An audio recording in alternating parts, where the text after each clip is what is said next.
Crossing the border late at night can already feel tense, but some travelers never make it through normally. Story 1. The radio in my cab had been dead for 50 miles, reduced to a hollow static that hissed like a nest of vipers. I was driving the E4 corridor, a desolate stretch of cracked asphalt that sliced through the scrubland between the two nations, a place where maps grew faint and cell service went to die.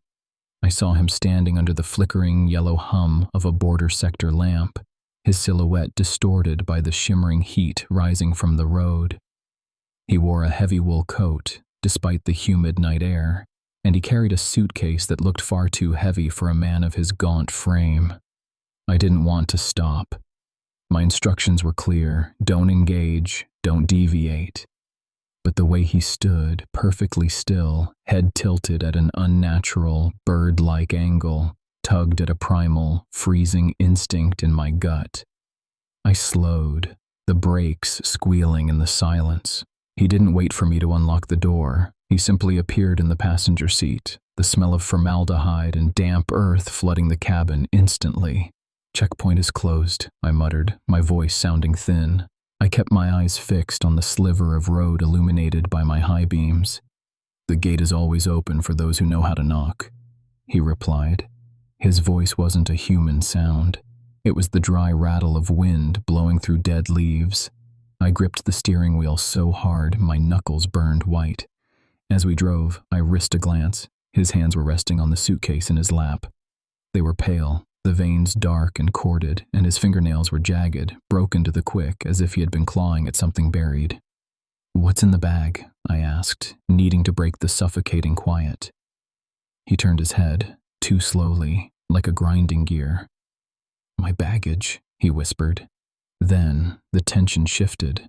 The air in the car thickened, humming with a low-frequency vibration that made my teeth ache.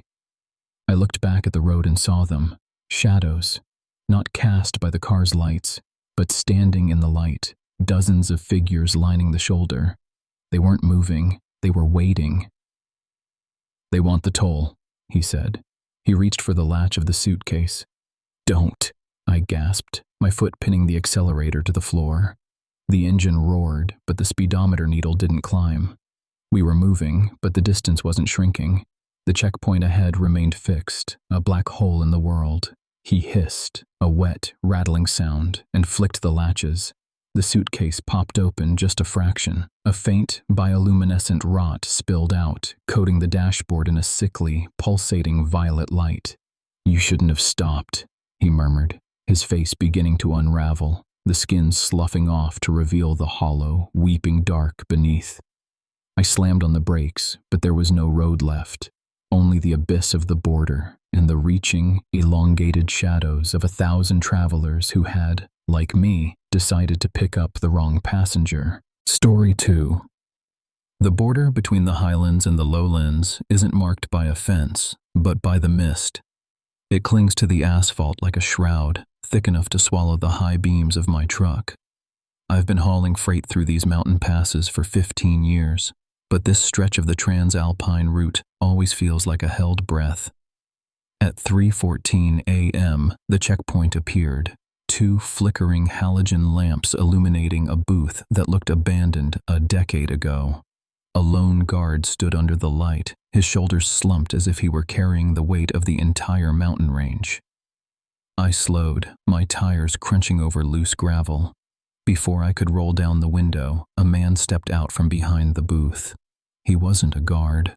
He wore a heavy, soaked wool coat and clutched a leather briefcase with white-knuckled intensity. He didn't wait for an invite. He pulled the passenger door open and climbed in before I could hit the locks. "Wait, you can't drive," he whispered. His voice sounded like dry leaves skittering over pavement. I looked toward the booth. The guard was standing perfectly still, staring at us. He wasn't checking documents. He was watching us with an expression of profound, hollow pity. "Get out," I said, my hand drifting toward the tire iron wedged between my seat and the door. The man turned his head. That was the moment the tension in the cab shifted from fear to something cold and reptilian. His skin wasn't just pale, it was translucent, stretched tight over a skull that seemed slightly too large for his neck. Behind his eyes, there was no warmth, only a frantic, twitching movement, like trapped insects. "They are waiting for us at the valley," he said. He didn't blink. He hadn't blinked since he sat down. "If you stop, they will see that you aren't one of them." One of whom? I gripped the steering wheel so hard my knuckles burned. He leaned closer, and the smell hit me.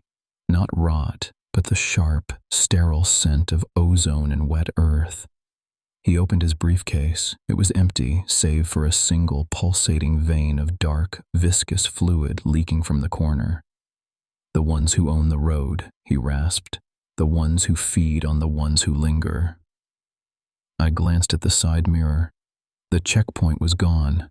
There was no booth, no guard, just a wall of black pine trees rushing past. The road beneath my tires had turned from asphalt to smooth gray stone, and the mist outside had darkened into a deep, bruising purple. I reached for the door handle, but he clamped a hand onto my wrist. His skin was freezing, burning through my jacket like dry ice. "Do not stop," he hissed, his mouth opening too wide, revealing rows of jagged, translucent teeth. "The border is behind us. Now we enter their digestion." I hit the gas, but the engine didn't roar. It sighed, a long, hollow sound, as we descended deeper into the dark, and the road ahead folded into a throat of shadow.